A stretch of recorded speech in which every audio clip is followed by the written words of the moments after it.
دیکھیے ابتدائی سے یہ کہا جا رہا تھا کہ یہ بجٹ ان لوگوں نے بس صرف اپنے لیے بنایا ہے جو براہ راست یا بالواسطہ طور پہ دعویٰ کرتے ہیں کہ ہم عوام کے ووٹوں پہ منتخب ہو کے آئے ہیں، اور اس کو شروع سے کہا گیا کہ یہ بڑا عوام دشمن ایک بجٹ ہے، اور وہ اس کی بنیادی وجہ یہ تھی کہ گزشتہ 5-6 برسوں کے دوران جس رفتار سے افراط زر میں اضافہ ہوا ہے، یعنی قیمتیں بڑھی ہیں ضروری اشیاء کی، وہ کوئی 60-70% کم از کم قیمتوں میں اضافہ ہوا ہے۔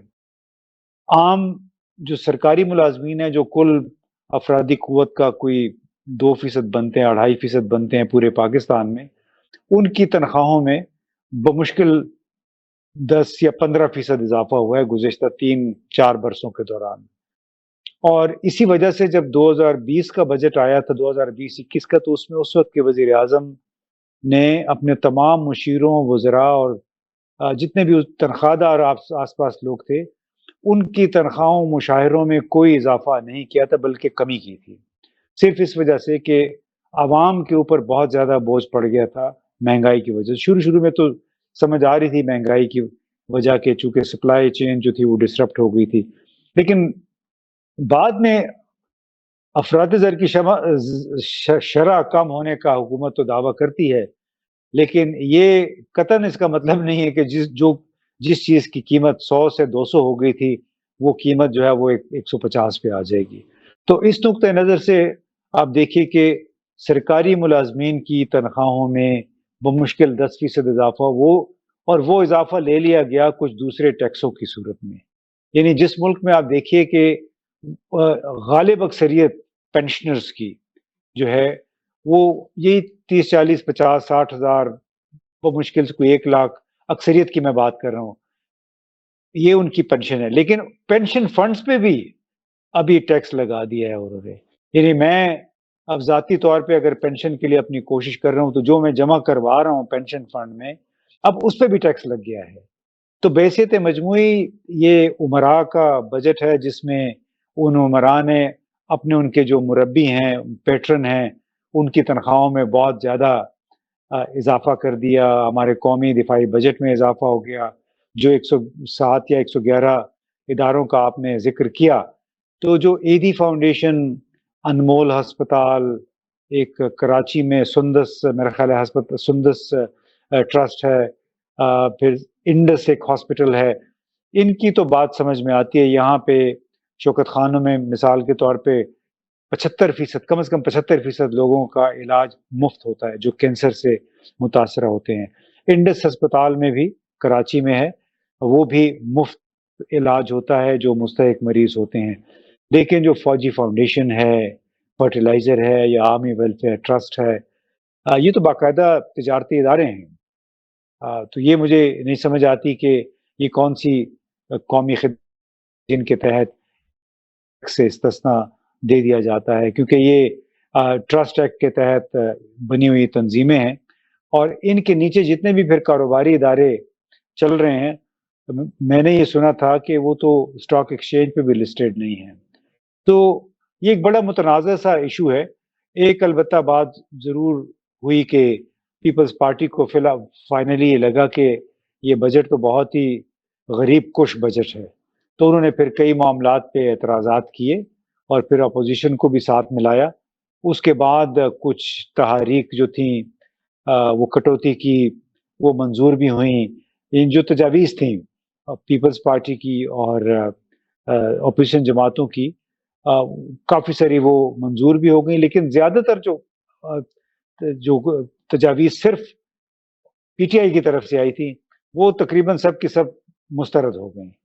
تو بجٹ بس ہر سال آتا ہے، یہ ویسا ہی بجٹ تھا، اور اس کا جس کو کہتے ہیں نا کہ یہ گروتھ کا بجٹ نہیں ہے بلکہ مزید ٹیکسیشن کا بجٹ ہے، اور یہ ایف بی آر کے بابوؤں کا بنایا ہوا بجٹ ہے۔ ان کو جہاں جہاں نظر آتے ہیں لوگ جو پہلے سے ان کے نیٹ میں ہوتے ہیں، ٹیکسیشن نیٹ میں، یا جن کو سمجھتے ہیں کہ یہاں سے ہم ٹیکس نکال سکتے ہیں، وہاں وہ ٹیکس لگا دیتے ہیں۔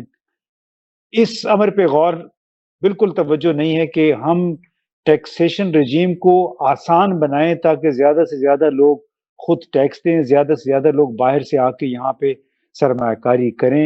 ایف بی آر میں سمجھتا ہوں کچھ ایسا ادارہ ہے جس کو بہت سارے اقتصادی ماہرین بھی آپ کہتے ہیں کہ پاکستان کا جو ایک بہت سارے دشمن ہے ان میں سے ایک دشمن ایف بی آر بھی ہے, اور کردہ یہ بجٹ ہے تجاویز کے مطابق.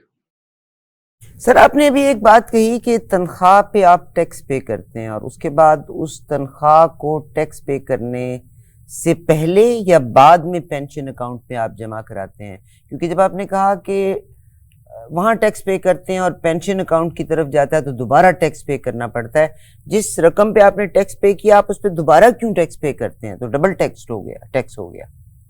یہ تو ایف بی آر والوں سے پوچھنا پڑے گا. میری ایک آمدنی جو ہے اس کے اوپر ایک ٹیکس کٹ گیا ہے, اس میں سے جو بچت ہوئی میں نے, اور یہ میں آپ کو ایکچوئل صورتحال بتا رہا ہوں, یہ لوگوں کے سمجھنے کے لیے بھی آسانی ہوگی, کہ مجھے پھر یہ کہا گیا کہ ابھی آپ اگر جو پینشن فنڈ میں پیسے جمع کروا رہے ہیں وہ جب آپ نکالیں گے, اگر نکالنا چاہتے ہیں تو اس کے اوپر بھی ٹیکس لگے گا. ٹیکس لگے گا؟ جی, اس پہ بھی ٹیکس لگے گا. ہونا تو یہ چاہیے کہ جب میں نے تنخواہ لی میں نے اس پہ ٹیکس پے کیا, مگر اگر پینشن اکاؤنٹ میں اس ٹیکس سے پہلے پیسے گئے ہیں تو چلو جی مجھے کوئی اعتراض نہیں, اب میں ٹوٹل کے اوپر ٹیکس پے کر دوں گی دوبارہ, مگر یہ 3 بار ٹیکس کی بات مجھے سمجھ نہیں آئی. آپ کو یہ بات بھی سمجھ نہیں آئے گی کہ جو شخص اس ملک میں کرائے کے گھر میں رہتا ہے اس کو, چلے میں بہت کم نہیں بتاتا, مثال 70-80 ہزار, 1 لاکھ روپے یا 2 لاکھ روپے, 1.5 لاکھ اس کی تنخواہ ہے, اور کرائے کے گھر میں رہتا ہے, 2 بچے ہیں, ماں باپ بھی ساتھ ہوتے ہیں, اس کی آمدنی کے اوپر تو ٹیکس ہے. لیکن جن لوگوں کی پینشن 12-12 لاکھ روپے ہے, جس میں سپریم کورٹ کے, ہائی کورٹ کے جج شامل ہیں, 8-10-12 لاکھ ان کی پینشن ہے, اس پینشن پہ ایک پیسے کا ٹیکس نہیں ہے. اس طرح بہت سارے جرنیل ہیں, وہ جب ریٹائر ہوتے ہیں ان کی جتنی بھی پینشن ہو, جو تازہ ترین ریٹائر ہوتے ہیں ان کی اچھی خاصی پینشن ہوتی ہے, ان کی پینشن پہ ٹیکس کوئی نہیں ہے, جو 3-3, 4-4 لاکھ روپے تک چلی جاتی ہے, ان کو سہولتیں علیحدہ حاصل ہوتی ہیں.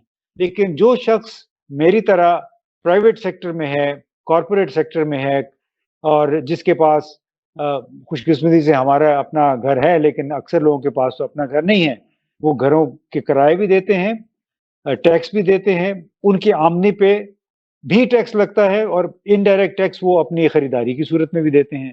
تو یہ اتنا بے انصافی پہ مشتمل ایک نظام ہے کہ جو کم از کم اجرت مثال کے طور پہ 37,000 ہے صوبہ پنجاب میں, صوبہ سندھ میں, لیکن 12-12 گھنٹے کام کرنے والوں کو بھی 37,000 نہیں مل پاتے ہیں, حالانکہ 8 گھنٹے کے بعد ان کو 37,000, اور اوور ٹائم جو ہوتا ہے وہ ڈبل ہوتا ہے. تو اتنی بڑی بے انصافی ہے اس ملک کے ایک غالب اکثریت کے ساتھ کہ جس کا آپ تصور نہیں کر سکتے. اور ہمارے وزیر خزانہ سے جب پوچھا گیا کہ کم از کم اجرت آپ لوگوں نے کیوں نہیں بڑھائی اس بجٹ میں, تو انہوں نے کہا کہ میں کیا کروں, جو انڈسٹریلسٹ ہیں, کارخانہ دار ہیں, وہ مانتے نہیں ہیں. کین یو امیجن کہ کارخانہ دار, سرمایہ دار کہتا ہے کہ آپ نے منیمم ویج نہیں بڑھانی, اور حکومت کہتی کہ ہاں جی آپ ٹھیک کہتے ہیں. آپ کو تھوڑا سا کاٹوں گی, جو آپ کے سینیٹرز ہیں, جو آپ کے پولیٹیشنز ہیں, ان کی تنخواہ کو بڑھانے کے لیے اگر عوام, چلیے جی بزنس مین انکار کرتا ہے تو آپ ان کی تنخواہ نہیں بڑھا, ان کی منیمم ویج نہیں بڑھا رہے, مگر اگر عوام ٹیکس پے کرتی ہے تو ان لوگوں کو, چاہے وہ سینیٹرز ہیں چاہے وہ کوئی ہیں, ان کی تنخواہوں کو بڑھانے سے کون احتجاج کرے؟ عارفہ بہن, اب احتجاج اگر آپ کریں بھی تو کیا آپ کا احتجاج کوئی مانے گا؟ یعنی پاکستان میں گزشتہ 3 سال سے بڑے احتجاج ہوئے, احتجاج کا صلہ کیا ملا آپ کو؟ احتجاج کا صلہ تھا کہ کاروبار خراب ہو گیا, جیلوں میں چلے گئے, 10-10, 20-20 مقدمے لوگوں پہ بن گئے. تو لہٰذا وہ ایک بڑی بے بسی کی سی صورتحال ہے کہ اسپیکر قومی اسمبلی, سینٹ کے چیئرمین, 800% ان کی تنخواہوں میں اضافہ ہوا. اگر فیصد کے حساب سے آپ دیکھیں, یعنی 13-14 لاکھ روپے پہ ان کی تنخواہیں پہنچ گئی. ان کا شاید خواہش تھی کہ ان کی تنخواہ سپریم کورٹ کے ججوں کے برابر ہونی چاہیے, حالانکہ سپریم کورٹ کے جج جو ہیں وہ بزنس مین, جاگیردار نہیں ہوتے ہیں, وہ کئی فیکٹریوں کے مالکان نہیں ہوتے ہیں. ہمارے اکثر جو پارلیمانی اراکین ہیں, اکثر کی بات کرتا ہوں, وہ تو بڑے بڑے جاگیردار ہیں، بزنس مین ہیں، امپورٹ ایکسپورٹ کے کام کرتے ہیں، ان کے لیے تو 2 4 5 10 لاکھ کی کوئی اہمیت ہی نہیں ہے. تو مجھے یہ سمجھ نہیں آتی کہ انہیں اپنی تنخواہیں بڑھانے کا خیال کیوں آیا. شاید کہ غریب ہوں گے، ان کے غرب ہو گیا ہوگا. جو 25,000 سے 1 لاکھ روپے 1.25 لاکھ تک کی بریکٹ میں رہتے ہیں، ان کی غربت کا کسی کو خیال نہیں ہے. ان کی جو ایک ثاقب شیرانی صاحب، انہوں نے حساب لگایا تھا کہ گزشتہ دوران عام پاکستانی کی قوت کم از کم 60% کم. اندازہ لگائیے کہ اس کی جو مطلب 100,000 روپیہ کما رہا تھا، اس کی حیثیت اب 600 روپے رہ گئی ہے. اس کے باوجود کہ آپ کی تنخواہوں میں اجرتوں میں اضافہ نہیں ہوا، کیونکہ سرمایہ دار نہیں مانتا. Thank you sir. اور آپ کی بات بڑی میں کبھی کبھی دیکھتی ہوں کہ آپ کے جتنے لوگ ہیں سارے ایچیسونینز ہیں، کینیڈا میں رہتے ہوئے یہاں پہ جو اچھے اداروں سے جو پڑھے لکھے ہیں، یہ دے پل ایچ ادر اوپر کی طرف. مگر اگر آپ کا پولیٹیشین انڈسٹریلسٹ بھی ہے اور وہ جاگیردار بھی ہے اور وہ پوزیشن میں بھی ہے، تو اس کا تو قصور اس سے زیادہ تو عوام کو ہے نا، جو ووٹ دیتے ہیں ان کو. آپ نہ دیں ان کو ووٹ. ابھی امریکہ کو نہیں، میں آپ کی بات کاٹ رہا ہوں یہاں پہ. اس وقت جتنے بھی ہمارے نمائندے ہیں پارلیمان میں بیٹھے ہیں، ان کی غالب اکثریت کو عوام نے ووٹ نہیں دیے ہیں. ایگری. مگر سر اس سے پہلے تو ووٹ دیتے رہے نا. مثال کے طور پہ I'm not against anybody، Shah Mahmood Qureshi صاحب ہو گئے اور جتنے بھی ہیں شوگر کی فیکٹریاں ہیں، باقی فیکٹریاں لگی ہوئی ہیں، ان کو لاتے تو ووٹ دے کے عوام ہی لے کے آتے تھے. چلیے اس دفعہ فارم 45 47 کا معاملہ آیا کہ انہوں نے مرضی کے لوگوں کو لے کے آئے. ووٹوں پہ مینیپولیشن، انتخابات میں دھاندلی تو ہر الیکشن میں ہوئی ہے. اب تو ہر بندہ مان رہا ہے کہ ہر الیکشن کو مینیپولیٹ کیا گیا ہے اس کے رزلٹ ایک خاص طور سے ترتیب دینے کے لیے. اور 2024 میں تو ایک انتہا ہو گئی. اور میں اپنے تمام ویورز کے لیے ایک پیغام چھوڑنا چاہتی ہوں. امریکہ دنیا کی اس وقت سب سے وقت کا فرعون آپ کہہ سکتے ہیں، دنیا کی سب سے بڑی طاقت. بے شک یہ طاقت شفٹ ہونے کے پروسیس میں ہے، but still what ever they want, جس کی حدود میں سے کراس کرنا چاہیں وہ کر بھی سکتے ہیں. سب کچھ ہو رہا ہے امریکہ میں. نیو یارک، اور نیو یارک میں اینڈریو کومو جو تھے وہ گورنر تھے، اور ان پہ بہت سارے ایلیگیشنز تھے، چارجز پہ تھے، سیکشل اسالٹ کے چارجز بھی تھے. ویری اسٹرانگ مین ہے، ویری رچ مین. ان کے برابر ایک شخص آ کے کھڑا ہوتا ہے. اور میں کل امریکہ کا ایک چینل سن رہی تھی، آپ بالکل وہی پاکستان والی پالیٹکس آپ کو نظر آئے گی یہاں پہ امریکہ میں بھی. اور وہ یہ کہہ رہے تھے کہ جو اس وقت ڈیموکریٹک جو امیدوار جیت گیا ہے، یہ 33 سالہ ممدانی ہیں، اور انہوں نے زہران ممدانی یہ جیت گئے ہیں. اور پرائمری پارٹی کے، ڈیموکریٹک پارٹی کے جو پرائمری الیکشن ہے اس میں جیتی ہیں. اور اینڈریو کومو نے بڑی آسانی سے اپنی شکست کو تسلیم کیا. حالانکہ شروع میں اینڈریو کومو جیت رہے تھے، پیسے کے لحاظ سے وہ سٹرونگ ہیں، پوزیشن کے لحاظ سے وہ سٹرونگ ہیں. مگر اگر ہم زہران ممدانی کا ذکر کرتے ہیں، ہی از 33 ایئرز آف ایج. 7 سال کی عمر میں یہ آئے تھے، یوگینڈا سے یہاں آئے تھے. بنیادی طور پہ انڈیا سے ہیں، انڈیا سے یوگینڈا. ان کی والدہ جو ہیں وہ بالی ووڈ اور بالی ووڈ کے بعد ہالی ووڈ کی ایک پروڈیوسرز بھی ہیں، بہت ساری فلمیں بھی انہوں نے پروڈیوس کی. مگر دس ینگ مین زہران ممدانی نے بھٹو صاحب والی بات روٹی کپڑا اور مکان سے شروع کی. وہ جو لسنرز پاکستان میں اس پروگرام کو واچ کر رہے ہیں، بڑی حیرت کی بات لگے گی. یس، ان نارتھ امریکہ، ان دا ویسٹ، ہم تو زکوٰۃ کا نظام کی بات کرتے ہیں. یہاں کا نظام کوئی بھوکا نہیں سوتا، بٹ اس کے باوجود یہاں غربت ہے، بہت غربت ہے امریکہ میں بھی. اور اگر نیو یارک کی بات کرتے ہیں، مہا غربت. انہوں نے بالکل اسی چیز کے اوپر سٹینڈ لیا، اور اتنی واضح اکثریت ان کو ملی ہے کیونکہ بے شمار برنی سینڈرز نے ان کا ساتھ دیا، بہت سے لوگوں نے ان کا ساتھ دیا ہے. حالانکہ جو بڑی بڑی آرگنائزیشنز تھیں وہ اینڈریو کومو کے ساتھ تھیں. الٹیمیٹلی صاحب، these are the people who bring the change rather than being on the roads and احتجاج کرنے کے بعد اگر الیکشن کا اختیار ملے تو اس کو استعمال کرتے ہوئے آپ اپنی لیڈرشپ کو چینج کر سکتے ہیں. تو اب اس جیت کے بعد جو زہران ممدانی ہیں، میئر کے الیکشن میں باقاعدہ ڈیموکریٹک پارٹی کے امیدوار منتخب ہو گئے ہیں. اب یہ ڈیموکریٹک ہیں مگر ریپبلکنس کی گورنمنٹ ہے، ان کو شدید اعتراض ہے کہ this man is very unsuitable for this position. تو بہرحال میں تو صرف آپ لوگوں کو یہی کہتی ہوں کہ آپ لوگ ہیں جو ووٹ میں چینج لا کے تبدیلی. لیکن اس پہ جو بہت سارے پاکستانی میں بہت خوش ہوں گے، کیونکہ زہران ممدانی نے تو یہ کہا تھا کہ نریندر مودی از بچر آف گجرات، اور میں اس کے ساتھ کبھی نہیں بیٹھوں گا. نیو یارک نے ان کو جتایا ہے. صرف یہی بات نہیں، اس وقت چلیے نریندر مودی کی بات کو تو آپ چھوڑیے، غزہ کی بات کرنا، آپ کا کوئی ایک مسلمان ملک غزہ کی بات نہیں کر رہا. This man took stand for Gaza as well. بالکل نہیں تو دیکھیں نا، اس سے عام لوگوں کا جو جذبات ہیں وہ ظاہر ہوتے ہیں کہ وہ جس انداز میں جو کچھ غزہ میں ہوا اور اس کے بعد ابھی ایران کے ساتھ ہوا، تو وہ عام آدمی تو وہ نہیں چاہتا تھا.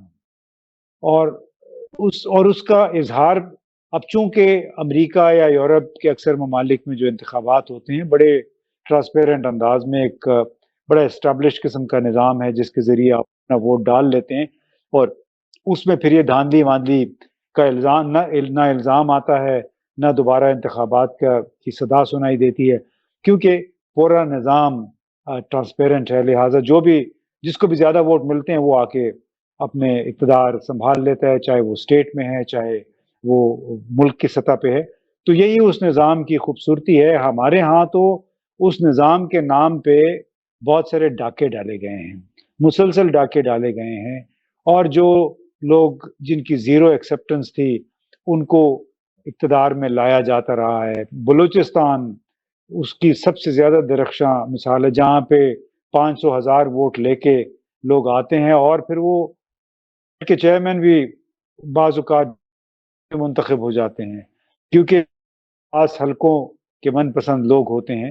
تو معلوم نہیں اب اس ہمارے ملک میں کیا ہم بس ایسی باتیں کرتے رہیں گے، کیونکہ اگر بھارت کو دیکھ لیں تو بھارت میں بھی ووٹ کا کوئی بہت زیادہ تقدس نہیں رہا ہے. اگر وہاں پہ آپ غیر ہندو اقلیتوں کو دیکھ لیں، جب مسلمانوں کو دیکھ لیں، کرسچنس کو دیکھ لیں، ان کے ساتھ جو جس قسم کا سلوک ہو رہا ہے تو وہ بھی کافی دباؤ میں ہے. اور بنیادی وجہ یہی ہے کہ ایک مخصوص سوچ وہاں پہ مسلط ہے. اسی سوچ کو پارلیمنٹ میں اکثریت حاصل ہے، اور اکثریت کے بل بوتے پہ چاہے وہ ٹرمپ ہے چاہے نریندر مودی ہے، وہ اپنے کام کیے چلے جا رہے ہیں. آپ کا تو سی این این کے ساتھ تعلق بھی رہا ہے، میں اس ڈیٹیل میں جانا نہیں چاہتی، مگر امریکہ کے الیکشن کو فیئر کہتے ہیں، اس میں کوئی شک نہیں امریکہ کا الیکشن فیئر ہے. مگر اے پیک کا آپ کو AIPAC کے بارے میں آپ کو پتہ ہے، امریکہ اسرائیل جو پبلک افیئرز کی ایک کمیٹی ہے جس کے بارے میں کہا جاتا ہے کہ US election shapes American politics, چاہے وہ شیپ کریں جرنلزم کے تھرو، چاہے وہ نیوز پیپرز کے تھرو اس کو شیپ اپ کریں، چاہے، مگر اس میں ایک ملک کی جو کمیٹی ہے اور میوچل رسپیکٹ کے ساتھ. بلکہ ابھی ایران کی طرف میں اب مڑنا چاہتی ہوں کہ ایران کا جو ایپیسوڈ ہوا ہے آپ دیکھ لیجئے گا کہ کتنے پریزیڈنٹ ٹرمپ کے ساتھ جو لوگ ہیں they are funded and supported by this organization.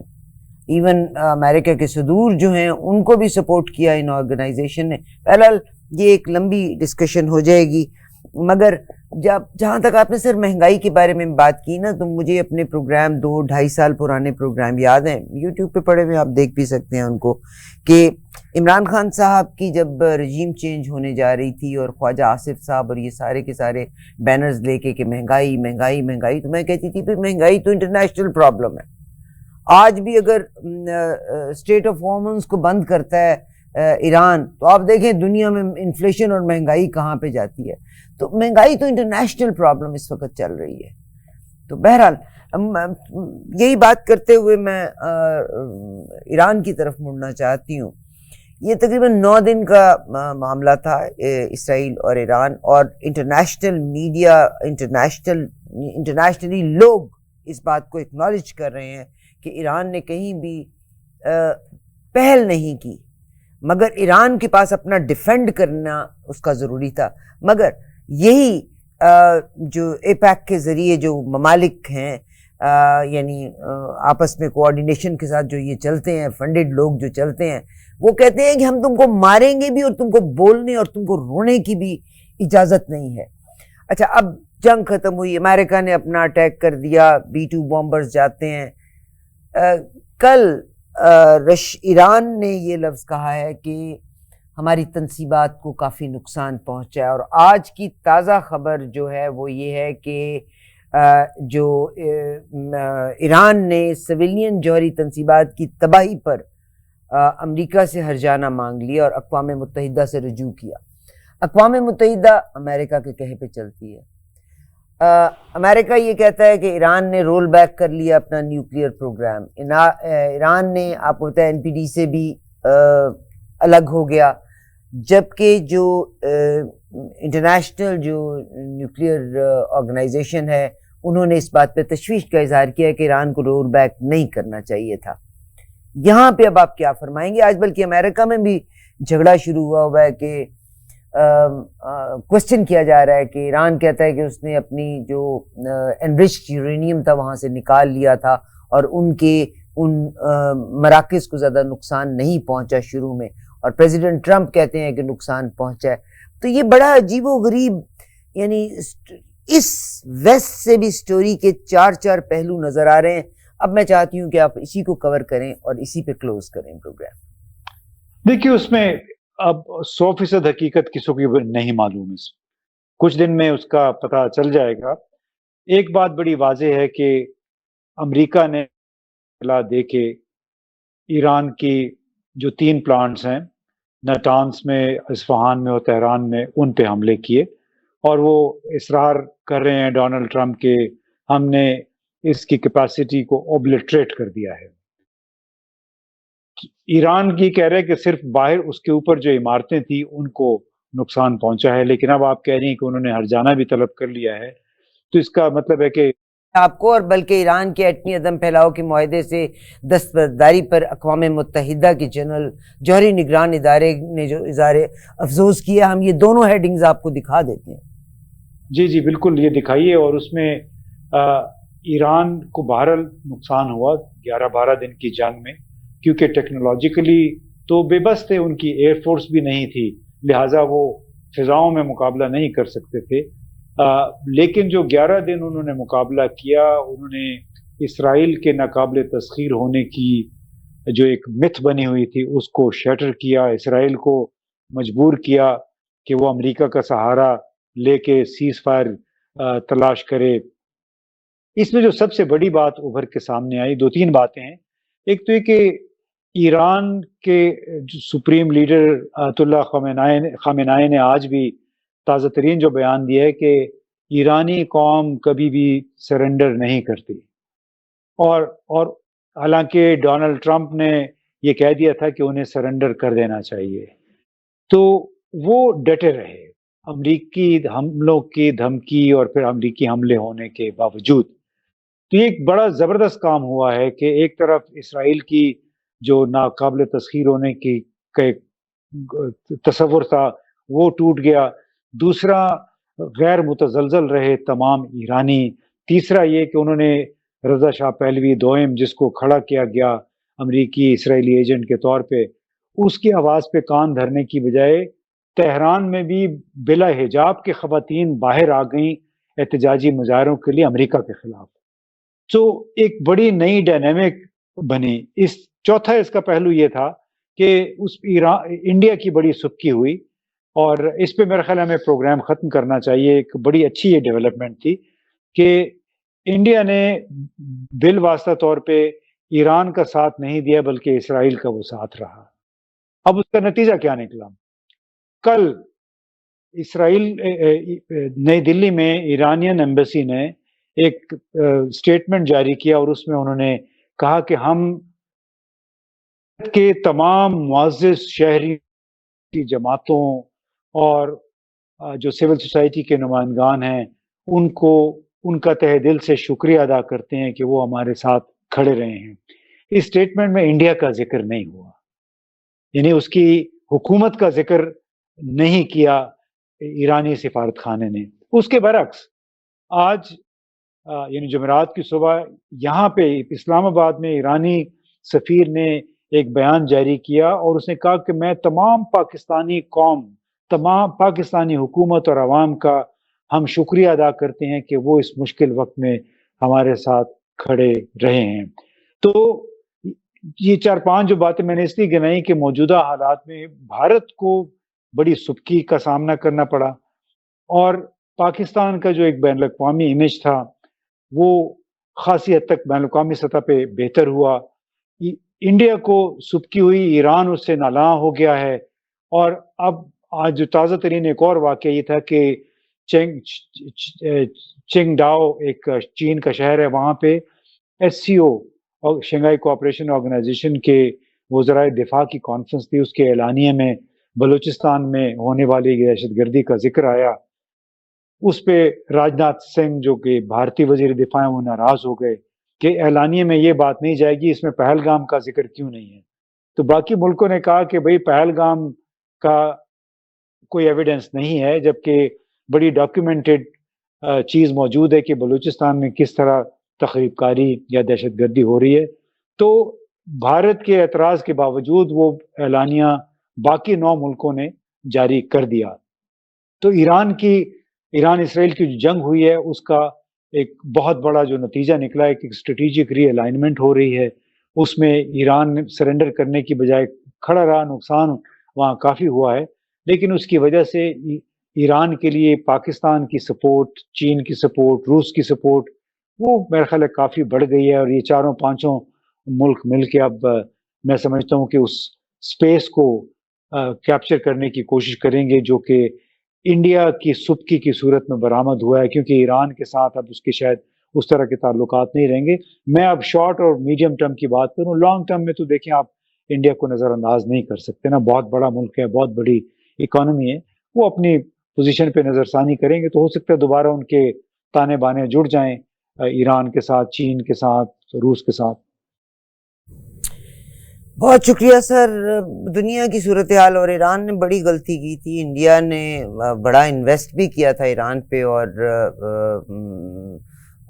Afghanistan پہ، اور پاکستان کی جو بلوچستان کا ایریا ہے اس میں جتنے مسائل ہیں، ابھی کل بھی انہوں نے بہت سے لوگوں کو پکڑا ہے جو سپائنگ کرنے کے لیے آتے تھے، چاہے وہ افغانستان سے انٹر ہوں چاہے وہ ایران سے انٹر ہوں، مگر ایران نے بہت کاؤنٹ کیا تھا۔ یعنی انہوں نے آپ سوچئے گا کہ جو سپائز تھے موساد کے، انہوں نے اتنی بھاری مشینری کو اسمگل کیا ان ایران ٹو میک دوز، مطلب کہیں نہ کہیں ان کی انٹیلیجنس کا فیلئر تو بہت بڑا ہے نا سر؟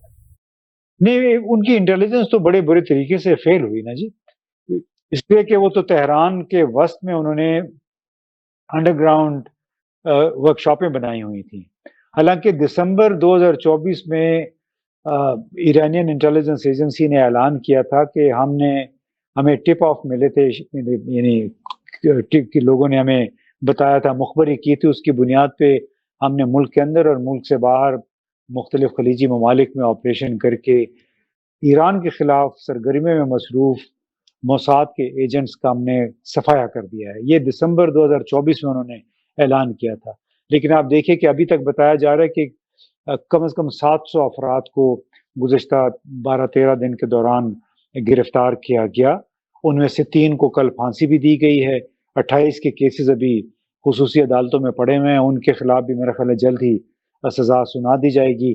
تو اس ایران کو اندر سے بہت زیادہ نقصان پہنچا، اپنے لوگوں کی وجہ سے، انڈینز کی وجہ سے، افغان وہاں پہ لوگ موجود تھے جو مہاجرین کی صورت میں رہ رہے تھے، تو انٹیلیجنس ان کی کافی ان کو دھچکا لگا۔